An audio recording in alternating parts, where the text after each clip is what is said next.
السلام عليكم، ازيكم يا شباب؟ اخباركم ايه؟ هنتكلم بقى النهارده على operations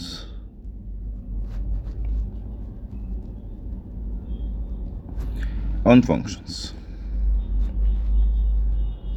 ايه الاوبريشنز اللي ممكن نعملها على الفانكشنز؟ طبعا operations واضح قوي من الكلام ان احنا ممكن نعمل addition، نعمل subtraction، نعمل multiplication، نعمل division.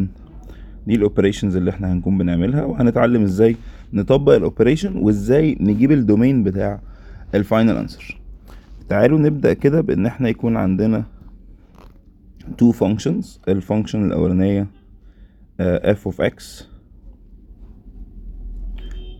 equals x squared minus 4x، والفانكشن التانية هي g of x وهي square root x plus 2.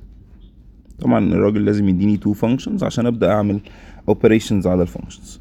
رقم واحد، قبل ما اعمل الاوبريشنز لازم اجيب دومين لكل فانكشن منهم. ف f of x طبعا هي فانكشن ما فيهاش اي مشكله، فانكشن لطيفه جدا، فالدومين بتاعها هيبقى r.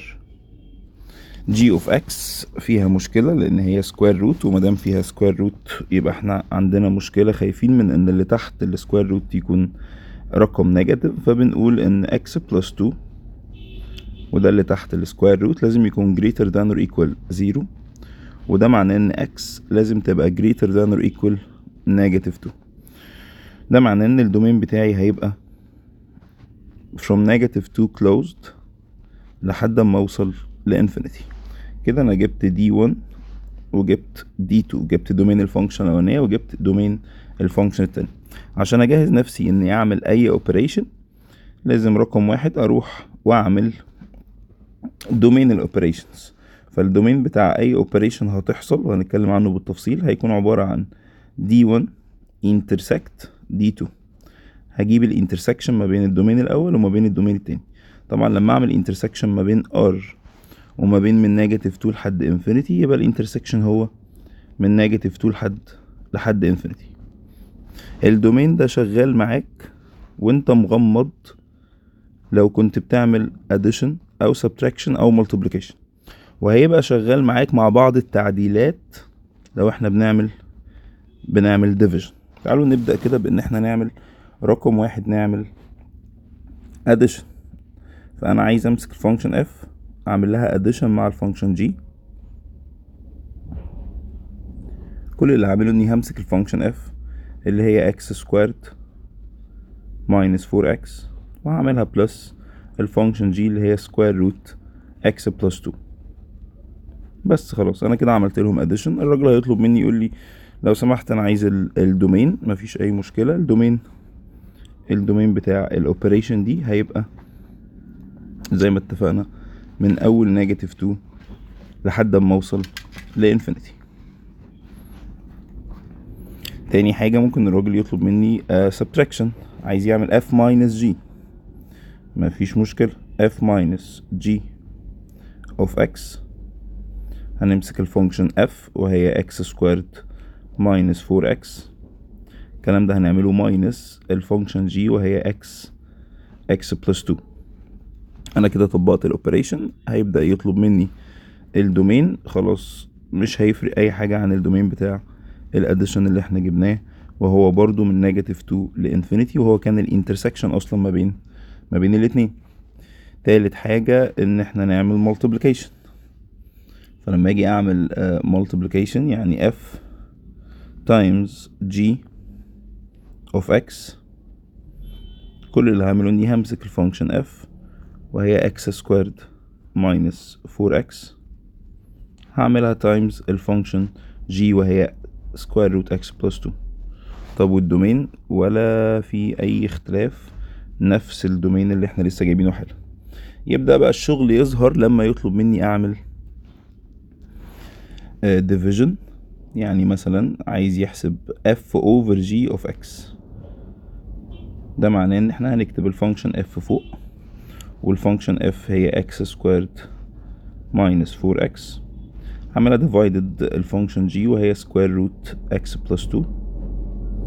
احنا جايين المسألة معانا already domain اللي احنا جبناه من الانترسكشن، وهو من نيجاتيف 2 closed لحد ما بوصل لانفينيتي.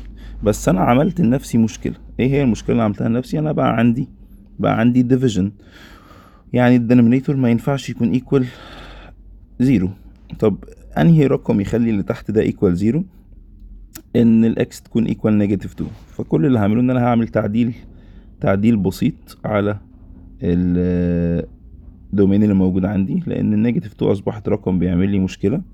فكل اللي هعمله ان انا بدل ما هي من نيجاتيف 2 closed هتبقى من نيجاتيف 2 open. يبقى انا حليت مشكلة جديدة اللي انا خلقتها لنفسي وهي الديفيجن.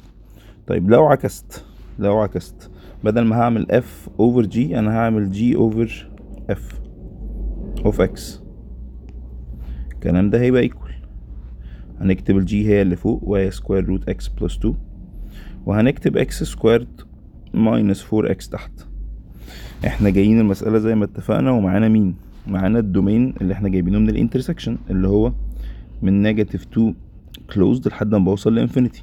عملت لنفسي مشكلة ولا عملتش لنفسي مشكلة؟ عملت لنفسي مشكلة طبعا. ايه هي المشكلة؟ ان انا بقى عندي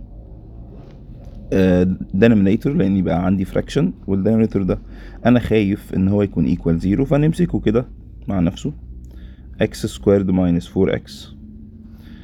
نشوفه امتى هيبقى equal 0. هناخد x common factor، هيتبقى عندي x minus 4 equal 0. ده معناه ان لو ال x equal 0 او ال x equals 4 الرقمين دول بيخلوا لي البيز بزيرو، يبقى الرقمين دول هيعملوا لي مشكلة. طب السؤال بيقول هل الرقمين دول موجودين في الدومين اللي معايا اللي هو من نيجاتيف 2 لانفينيتي؟ الاتنين موجودين. فيبقى هعمل except من الزيرو والفور، هعمل except الزيرو والفور. ودي كل الاوبريشنز اللي بنعملها على الفانكشن في مسألة زي دي. احنا اللي جبنا الدومين واحنا اللي بدأنا شغلنا كله، جبنا الدومين واحنا اللي بدأنا الشغل بالكامل. وارد ان هو يديك تو فانكشنز ويديك لكل واحدة دومين من عنده، هتعمل نفس السيستم بالظبط، ولكن هتستخدم الدومين اللي هو مديهولك وتبدأ تجيب انترسكشن ما بين التو دومينز اللي هو مديها لك وتطبق الاوبريشن اللي هو طالبها. وارد ان هو يطلب منك في النهاية انك تحسب له فاليو، يعني يقول لك احسب لي لو سمحت مثلا الراجل عايز يحسب f over g of 2. خلاص بعد ما بتطبق الاوبريشن بتبدأ تعوض. يعني مثلا f over g احنا كنا جايبينها اهي x squared minus 4x، الكلام ده over square root x plus 2. فهنعمل ايه؟ هنشيل الاكس بتاعتها ونحط مكانها 2، فيبقى 4 اللي هي x power 2 minus 4 times 2 يعني 8، الكلام ده over square root x plus 2 يعني 2 plus 2 يعني square root 4، فيبقى الكلام ده هو negative 4 over 2، فيطلع الانسر بنيجاتيف 2. دي كل حاجة ممكن يطلبها على الاوبريشنز.